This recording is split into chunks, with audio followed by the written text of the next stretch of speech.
Hello Bleeding Critic and all horror fans out there. My name is Dan Sunley. I am the writer-director of a short film called Pieces, which we completed earlier this year. I hope you check out the trailer at piecesfilm.com. And this is my horror memory. One memory from a film sticks in my mind above all others. And ironically, it wasn't from a film that was classed as a horror at all. It was from the children's fantasy adventure movie called The Return to Oz.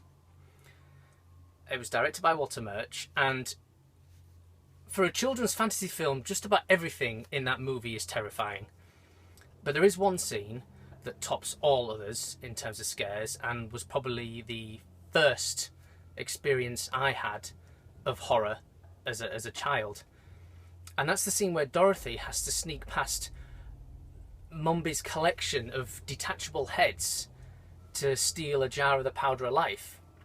The only problem is the jar is kept in a cabinet along with Mumby's true sort of head, and it's sleeping in the cabinet. I mean, the scene where she reaches in and she has to reach in past the head to get this jar is an absolute nail biter.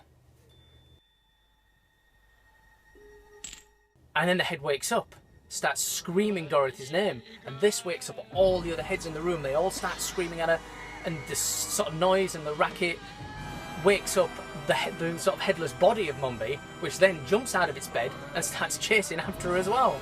I mean, I'm sure I'm not the only one that was scared of that as a child. It was definitely one of the scenes that will sort of, you know, haunt me for many years to come, and still does. Well, that's my horror memory. Thank you for your time. Thanks for listening. Thanks Bleeding Critic for having me. And I hope you check out our short film when it comes out. Okay? Bye.